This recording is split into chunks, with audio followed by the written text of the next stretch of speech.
Welcome, everyone. We are live. And today is Thursday. We have made it so far. You know, your girl's a little tired, but I'm all right. Listen, it is all about you. Some would say, well, that is selfish. That is self-centered. But if the self is not centered, what do you want it to be? You see, we mistake self-centeredness. We think self-centeredness is something that it is not. If you are centered on self, which means you are constantly in observation of the self so that you remain focused, balanced, right? That is what you do. But in today's day and age, self-centered, they refer to that truly as arrogance. Always judgmental. That's why it is the way it is, right? But when I say it is about you, it is always about you. It literally is. You see, we tend to deceive ourselves when we walk around and we harbor anger and resentment. When you're feeling the way you're feeling, ask yourself, who is this affecting? It is not affecting the one that you are thinking of. It is affecting you by the simple principle of correspondence, as within, so without. So, if you're the one harboring resentment, it only affects you. It affects your digestion. Oh, you doubt me? I don't want you to believe or doubt me. I want you to observe yourself. When you get upset, some people, when they get upset, they don't eat. Some people, when they get upset, all they do is eat. Who's affected by the upset? The one who's not eating or the one who's eating too much? Not the reason that you're upset. You see, the reason that you are upset is irrelevant. Not the situation that you're going through. The situation that you're dealing with is valid. It is happening to you, right? It is. Pardon me. But when you put it into perspective in the big picture, and you ask yourself, wait a minute, I'm the one having to struggle with this anxiety. I'm the one having to struggle with this depression. Exactly. It is always going to be about you. And that is a very good thing, because it gives us an opportunity to examine ourselves. This is why I harp continuously that it is always you, and it's not a bad thing. And judgment is the problem. Now, let me clarify when I say judgment. When we judge ourselves, and we tell ourselves, oh my God, look at you. You're 50. You don't even have anything. Look at you in this world. You got nothing. You may as well not be you. You see that? Taste it. Remember that scene in The Matrix where Agent Smith puts his fingers up Morpheus' nose and says, just smell it. Yeah, smell that. You see what it does to you? Look at what it does to you to hold on to it. Look at what it does to you to hold on to the injustices. It erodes you. You see, when we hold on to things, it's like the wind. It's like the wind, and the wind is always blowing. And it will blow sand away. It'll blow dirt away. It'll erode it. So much so that you deplete the soil. See, when you hold on to that anger and resentment and injustice, you are eroding yourself. Pay attention to it. Pay attention to, especially the first line is your digestion. Pay attention to that. Remember, the body recognizes and it remembers. It remembers because it has to, right? When you hold on to those things, the one affected is you. That's why it's always going to be about you. You see, we think that when we don't like somebody or whatever the case may be, we think that it's them without examining the fact that there's something inside of you. If you're using your intuition, you'll realize that perhaps they do something that you disagree with, and that's why you don't like them. Perhaps they do something that you like. That's why you like them. So at the end of the day, it is about you.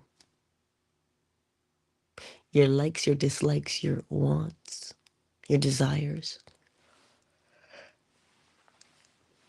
Pardon me.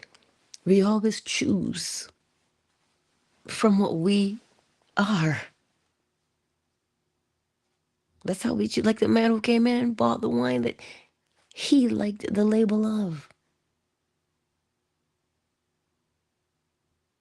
He said, I'm just hoping that she likes it because then I'll know what to get next time I come back. Instead of finding out what she likes, he went with what he likes. Because that is how we live our lives, based upon what we like. Right? So you see, it doesn't matter how much you try to escape it, it's always going to be about you. It is always going to be about you. It's never about the other person. So that when you understand the principle, when you comprehend the principle of correspondence, as within, so without, as above, so below, you'll know. You'll know that it is you. This change you want to create in your life, it has to begin with you. Let there be peace on earth and let it begin with me.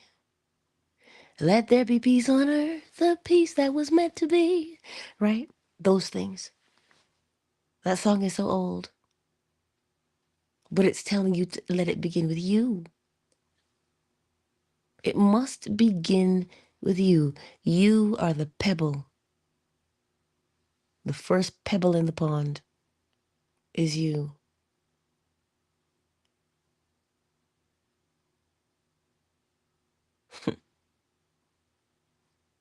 It is you. So what are you going to do about that? Well, you make sure that you are in the frame of mind that you want to be in. Make sure that you are the one deliberately forming new habits. Make sure that you are the one. You. I want you to ponder that, because we really, truly deceive ourselves when we think that it's about someone else. It's not. It's not about someone else. When people say, well, Why is the universe doing that to me? The universe isn't doing anything to you. The universe is, dare I say, your brother or your sister. It's what it is. It doesn't control you. You're the one who projects outward into, right?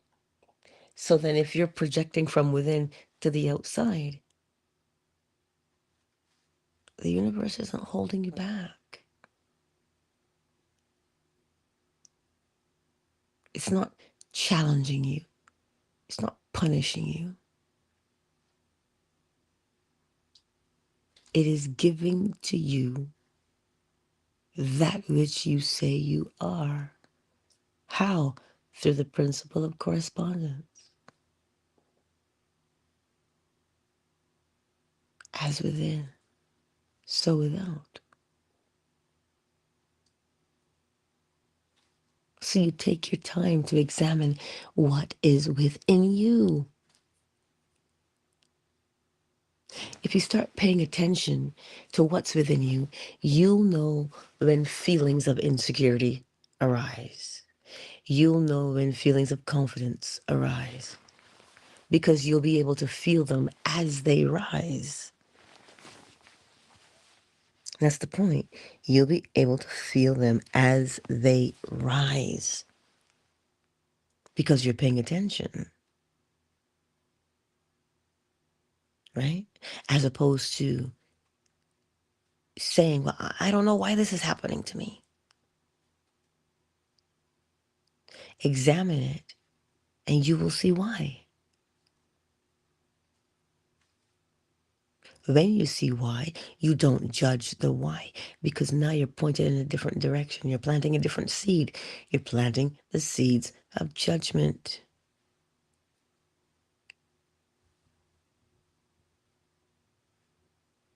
Mm-hmm.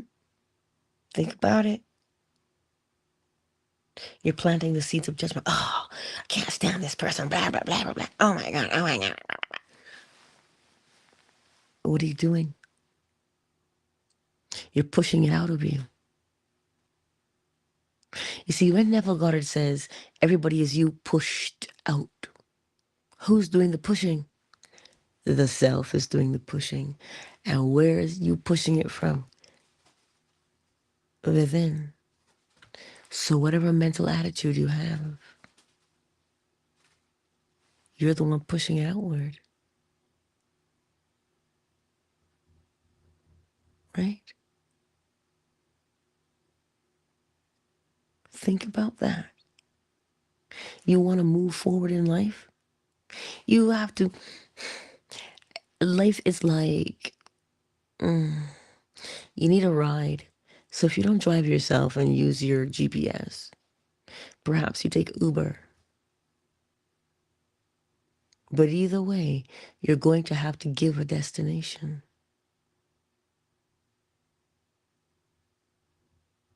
You have to give a destination. You have to say what the end result is so you can see it.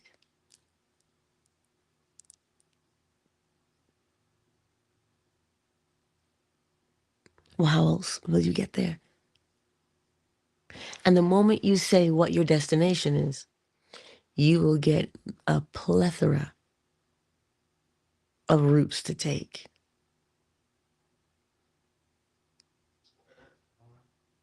Don't you? Think about that. You go into the grocery store. You have one of many routes you can take to get there.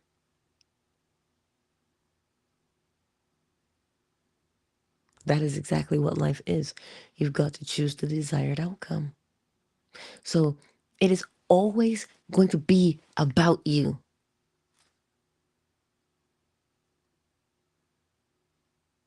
Always. So what are you going to do next time? Recognize that if you want to change, you must define what that change is. You must give the destination.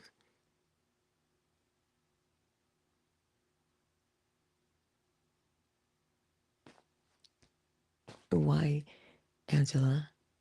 Why is it you tell me this every day? You don't have anything else to tell me, Angela. It's not, I don't have anything else to tell you. I'm telling you every day because it is what it is. It is the principle. Sometimes I hurt based upon some of the things I read. And people think the universe is against them.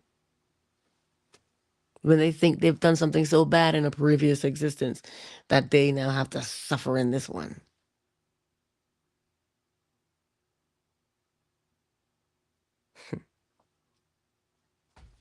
You see, nobody explains, right? That it is always the self. So whether you are in 10,000 BC or 840 AD, whatever, or you're 2025, there's only one thing aware of itself. Only one thing. And when you relinquish your body, you'll find, what will you find? You. You'll find you. So wherever you go, oh, let's not Richard Marx it this morning. Because my voice is tired. Wherever you go, whatever you do, I will be right here waiting for you. That, he's talking about the relationship, yes, but if you put it in perspective of the principles, it is you. So whatever plane you're on, whatever dimension you're on, it is you. And there is something that you do.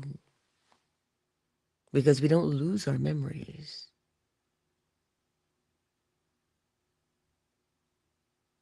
We don't lose those things. We don't lose the essence of what we are. It is, it is per se your fragrance, your essence. Now, allegedly, some other humanoid species, they know each other. They don't have to say who they are. They know each other by the way they feel. I thought that was so neat. They know each other energetically. So if they know each other energetically, that would tell you that what you are is what you are throughout eternity, unless you change. So if you are dealing with issues and you want to say, but this karma, no, karma, my earth.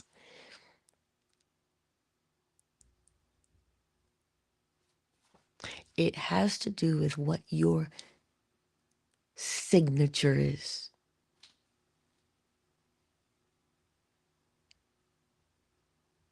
What your fragrance, what your essence is. That's what it has to do with. And that is what you take with you because it is you.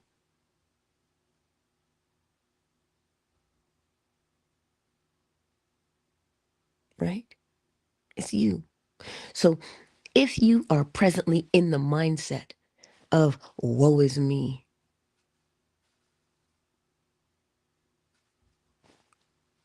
and you continue that, you relinquish your body, wherever you go from there, you're going to be woe is me because you're presently woe is me. So the key is to have the capacity, the ability to change what you presently are.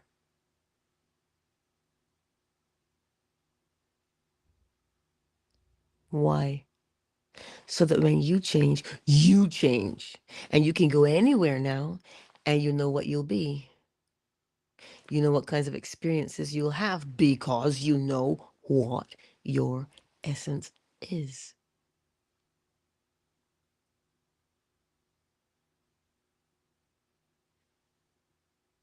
I want you to ponder it. Because people ask the question all the time. I read it. Why would God allow this suffering?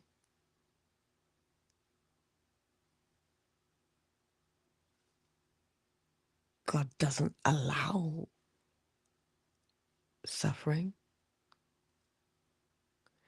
We project suffering from out of ourselves into the world.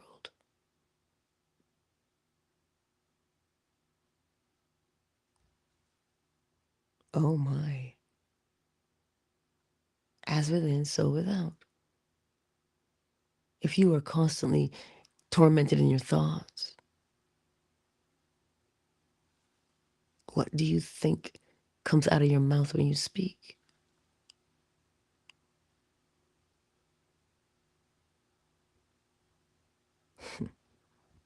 But again, I don't want you to believe what I'm telling you. I want you to observe for yourself.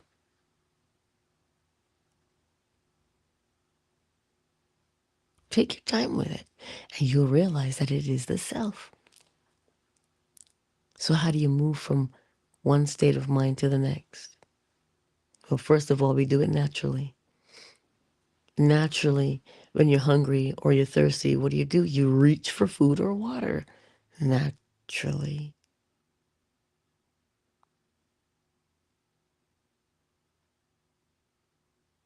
Right? So take your time and observe yourself. And when you see unsavory behavior for you, not the fact, you listen, there is something called couth. You walk down the street, there's just, now I learned the other day that in Japan, you can't have a public conversation, like a private conversation in public. If you're on your phone, you can't do that, allegedly. And you can't get on the train and have it on speaker and you're having a conversation. No, it is impolite. They have certain levels of etiquette, right? So when you're looking at your life, what do you want it to look like? You see, and we look at little individual pieces instead of looking at the whole thing. The individual pieces are always going to appear. Hmm? The individual pieces are always going to appear. They have to, because it is the individual pieces that make up the big picture of your life. So if you have your idea of the big picture of what you want your life to look like, you want a blissful life. Well, what does bliss mean? Because that's just a word. What experience, what experience would make it blissful?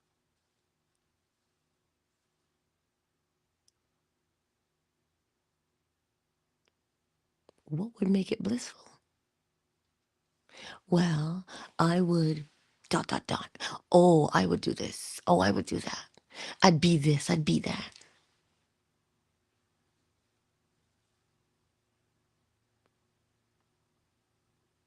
See? It's always about you.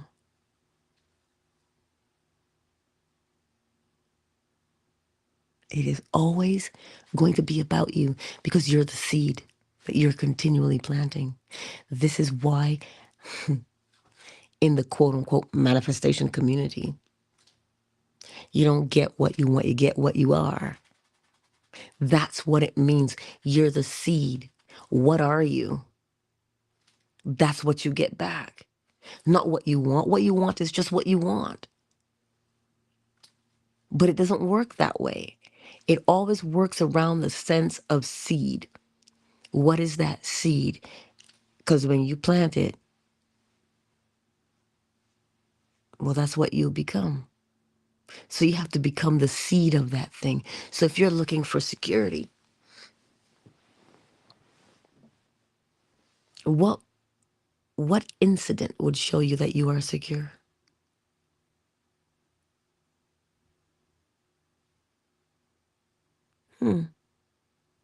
What does security look like? Because lots of us say we want more money because if I had more money, I wouldn't have to worry. So security means you're worry-free. If I had more money, I could pay my bills on time, you know. Oh, so security looks like peace of mind.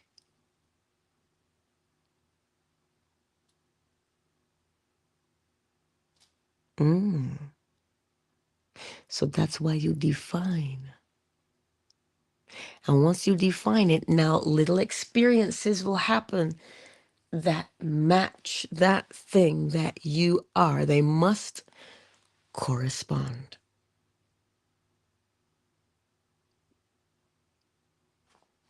They must correspond. So that's why you are the seed. So look at how you're talking to yourself and then look at how people talk to you.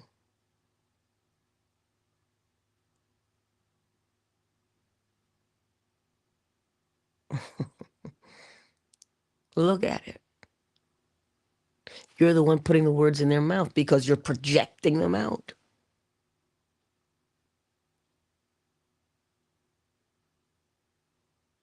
That's what you're doing on a daily basis. I keep telling you, if you watch yourself, you will see that you are constantly rehearsing something. You are constantly rehearsing something. What is it?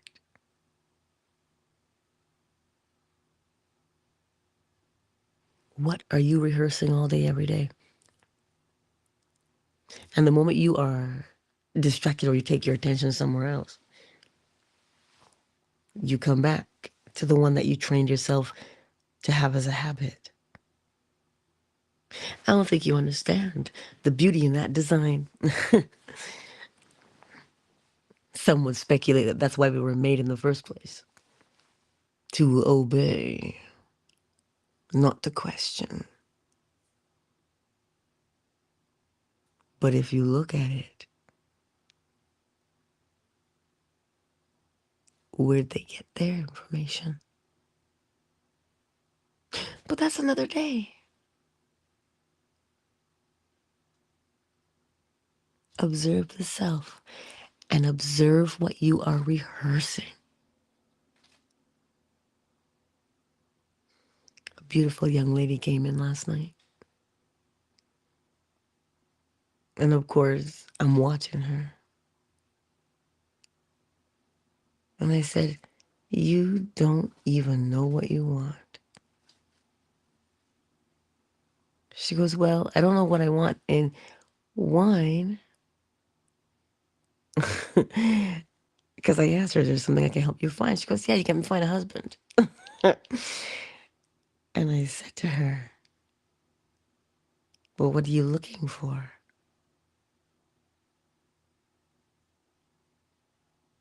What are you looking for?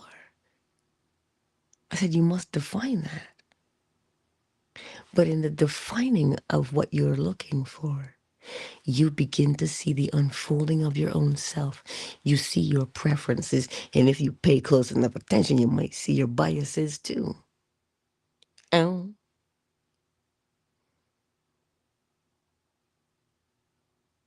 yes. And I said to her, you know what it is that you're looking for? She's like, well, mostly. And then I asked her, well, what is that you want to become? Well, clearly you want to be a wife, but what kind?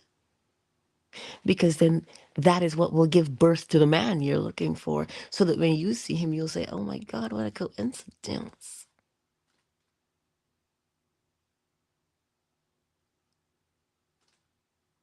That's what it is.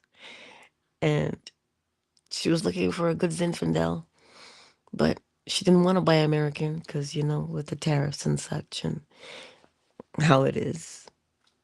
So she settled on something else. She did.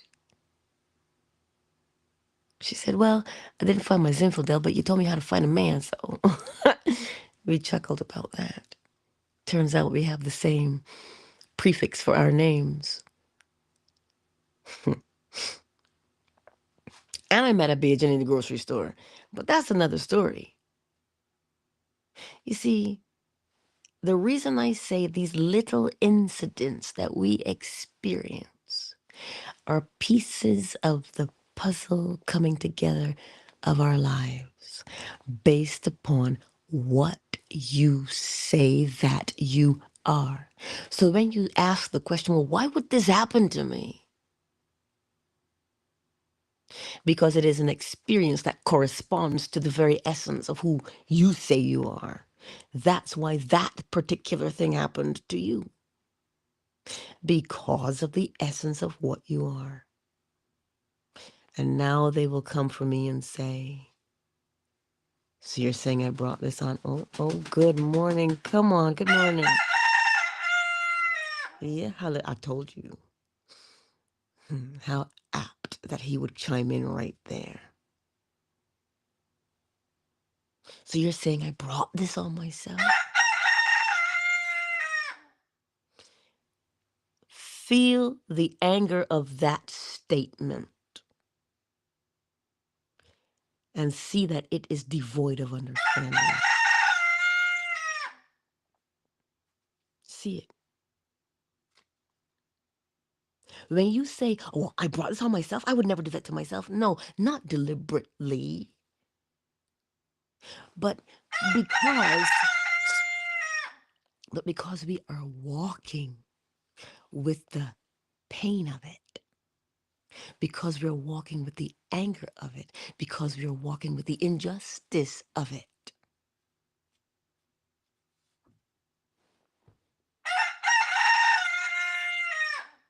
That's why it's there. It's not there because I'm trying to be cruel to you and tell you that it's your fault. It's not your fault what happened or what is presently happening. It has nothing to do with fault. Look at that word and feel it. When you feel like it's your fault, how does that feel? It's heavy, isn't it? It's dark, isn't it? It hurts, does it not? So you see that seed? That's the seed you're planting now. Because it's the thing you feel most vociferously. You feel it with such passion. That's the thing you're feeling. That's the thing you are. You are this, that's why you're feeling it. Or else you would not be able to say, I am angry. How would you say I'm angry if you're not feeling the anger? Hello. So when you say I am, that is what you're saying that you are because you feel it. A little bit. You don't have to out holler me, sugar. You don't have to out holler your mama.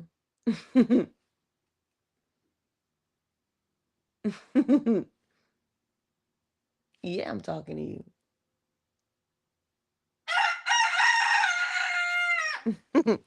So pay attention to that. The moment you say I am, you have fully embodied it. Or else you would not be able to say what you were. You say what you are because you feel it. So what are you feeling?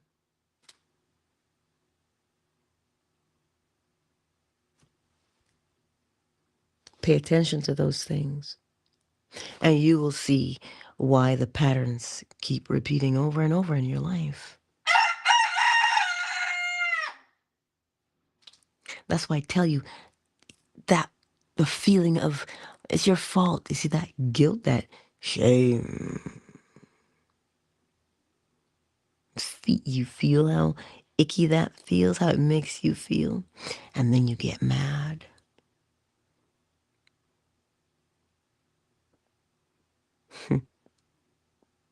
You see, it is always about you. Look at it without judging it. Stop with the, oh, that's your fault. You're the one to blame. See that?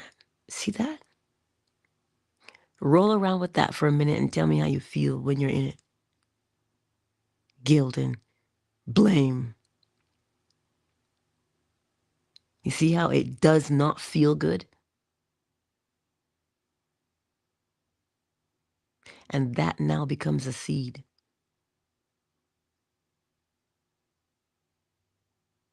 And remember, we don't hold moods indefinitely. We cannot. There's always an ebb and a flow. But what we do to get around that, if you want to look at it in that fashion, is to make it a habit. And a habit is a thing you will always return to do. Even when you take a break from it for a moment, because you can't sustain it. Even when you take a break from the habit, when you come back, it'll meet you right there again. And so for all intents and purposes, it looks as if you're always in that particular state. It's not that you're always in it, it's that you've made it a habit of being in it. I'm going to say it a little slower. It is not that you're in it permanently, you know. It's just that you've made it a habit to be there. All you've done is made a habit of being there. And you see, sometimes we make habits. Habits are very easily formed.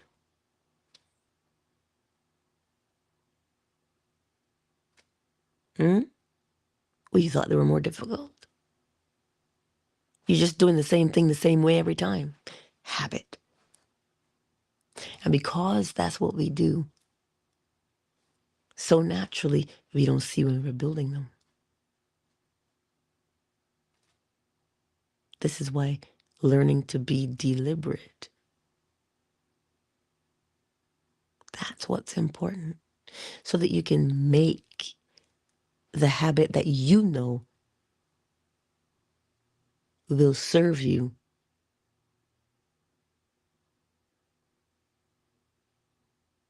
That's what you do. You make the habit of success. What does success look like to you? You can't answer that for George. You see, it's always about you. Oh, but that's so selfish and self-centered. Feel that. Feel where that comes from when you say it. When you start to feel where you're coming from by what you express. Wow, it's a powerful place. Because now you can see it. And you don't need anybody. You don't have to go anywhere and ask anybody, what do you think that is? I really don't know why these things keep happening to me.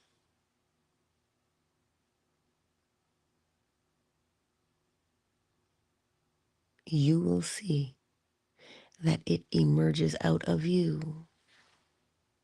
So today, my beautiful friends, take your time to observe.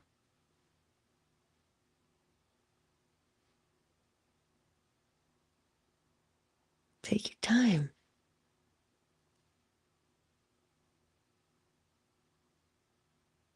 That's the purpose of this. Because when you begin to recognize what you are, well, you'll know how you'll act. And right now, most of us are running around acting in particular ways that we have no idea how we got there.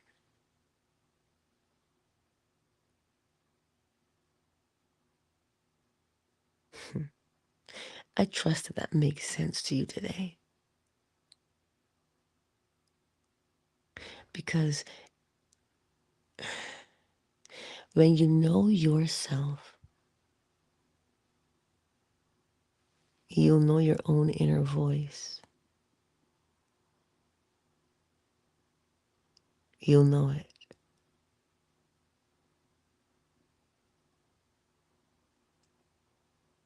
You'll know it. And then when you get certain things, because if you and I are walking around and we're projecting, where do those thoughts go that are projected outward? Do you think they just Vaporize? No. The one who is not deliberate will be influenced by them, those projections.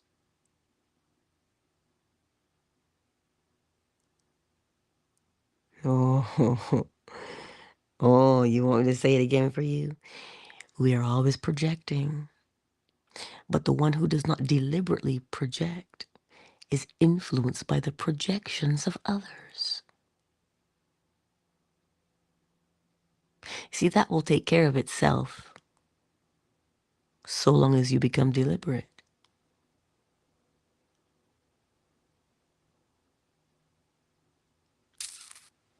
Ponder that one. And why am I telling it to you? Because there are many projections in this world. There are many. Which ones do you want to get up and run with? Deliberately. Look at the state of affairs. Look at the state of it. It's a projection. And what we've done is allowed ourselves to be influenced by projections other than our own.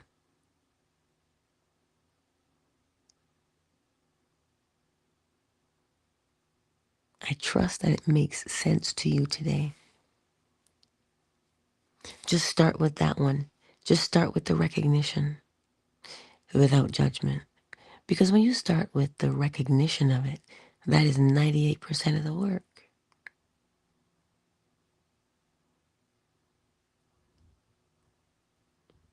You doubt me, do you? I don't want you to doubt or believe. I want you to observe.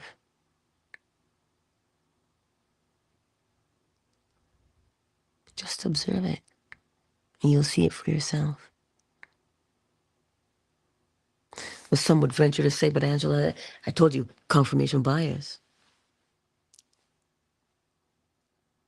It's confirmation bias, I think. I'm going to give you an opinion now. Confirmation bias is a way to make you doubt yourself. Well, people say, well, if I keep looking for that thing and I say that that's the way it is and I keep seeing it, well, then that's confirmation bias. And I'm like, but you have to see that which you are. So it's not confirmation bias. You have to always see what you are. It is the principle of correspondence.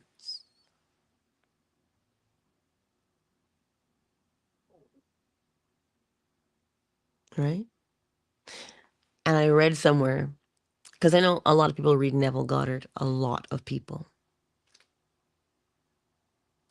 And he's always, I gotta go back and see which book it's in, but I don't recall him personally saying that maybe I do, you don't trust your senses. Because most people live unwittingly. They don't live deliberately. If you live deliberately, you will trust your senses because you know that you put it there. But if you're living unwittingly, you doubt your senses. Am I seeing what I'm seeing? Am I hearing what I'm hearing for real? If you do it deliberately, you don't have to ask that question.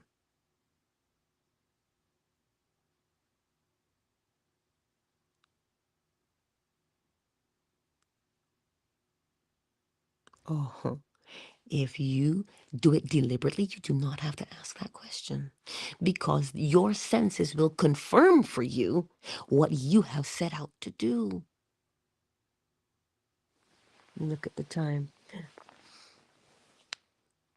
Your senses will confirm for you what you have deliberately set out to do. So the senses are required. You must pay attention to them because they show you where you presently are so that you can correct or carry on depending on what you see.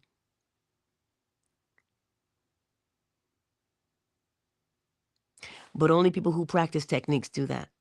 You got to ignore the 3D. You cannot ignore it. It is the very evidence of what you have within yourself. You use it to correct the self.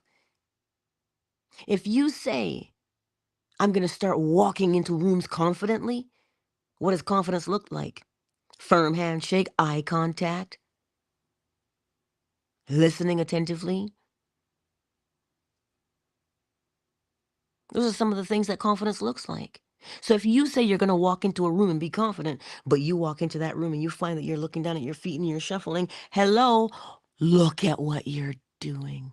It is showing you what you are, which is not confident.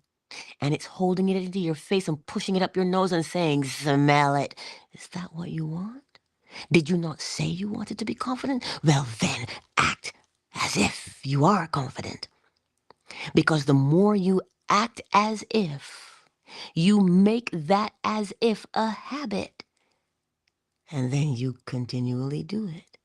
So confidence is a habit. You did it the same way every time.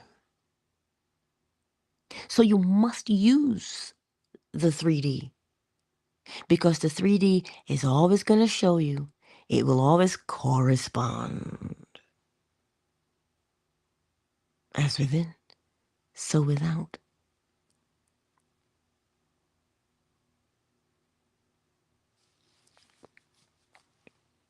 Ah, Sugar Visions, I see you here in these YouTube streets. Liza, darling, I see you too. There's somebody else there in these YouTube streets or Facebook streets, but they haven't said who they are. But I see you anyway, and I acknowledge you, and I say, hey, how y'all doing? I know Tiffany had to go. She was here on Twitter. Who's with us on Fanbase this morning? Oracle Treehouse. One Keenan, I see you. Summer Rose, I see you. Ray Ray. KZ, I see you. I missed you yesterday. Oh, yes. Sir Real. Oh, Ricky, I see you. Burnt Skillet, I see you too. I have not seen Miss McQueen yet. I have not seen her. Dua was also here this morning.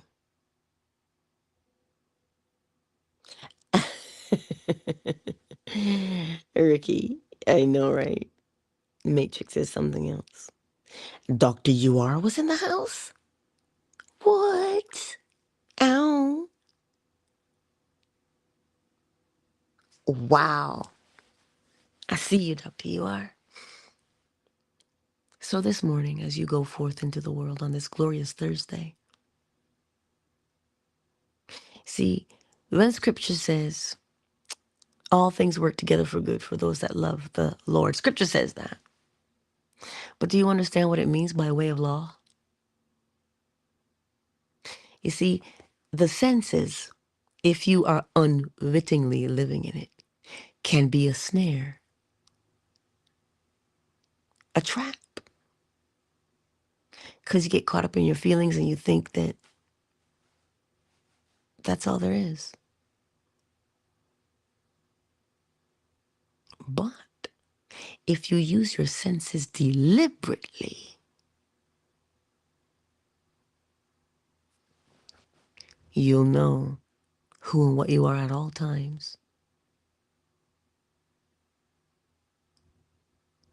Yes, that's the point. And remember, it is always about you.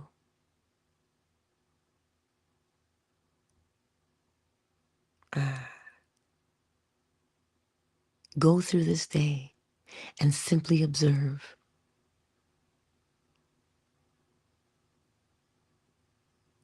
Observe. And when you catch yourself wanting to judge, catch it. Say, whoa. If I throw this in the mix, that's going to muddy the waters and then I won't see for sure.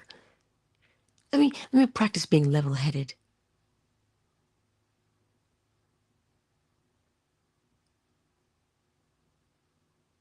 So, My beautiful friends, take your time and observe. And when judgment arises, feel it. Just feel it. And say, oh, I am judging this, aren't I? Yikes. What principle can I filter it through?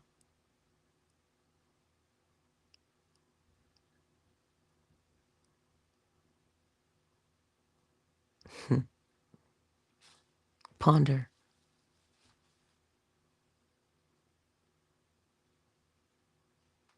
Just ponder that without judgment. And you will find, once you start doing that, you're going to start feeling a little lighter.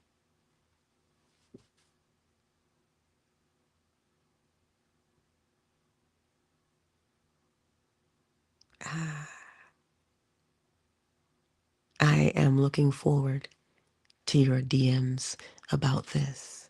I really am.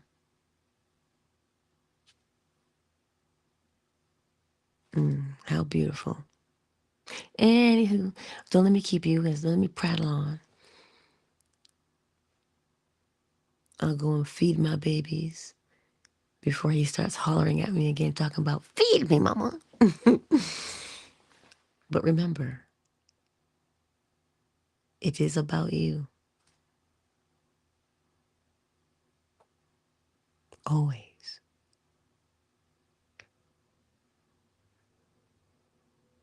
Countdown initiated. 5, 4, 3, 2.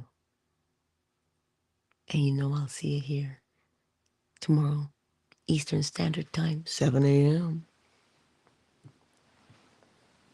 I don't know what we'll talk about tomorrow, but you can bet your bottom dollar it's got something to do with the principles and how one should apply them. So here's your test for yourself to make sure. How does it make you feel?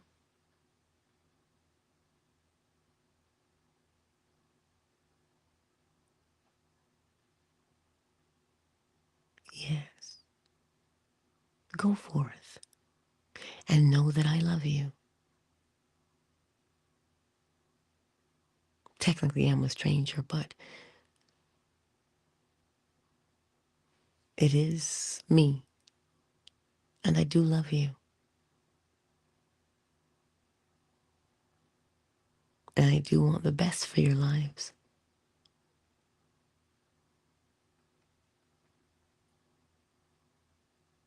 Yes.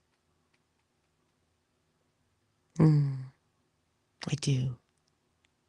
I do appreciate each and every one of you. You show up every morning, and sometimes I know it's really early for y'all. Shoot, it's early for me too. But here we are. And for that, I am grateful that you've chosen to spend this time with me and a little bit.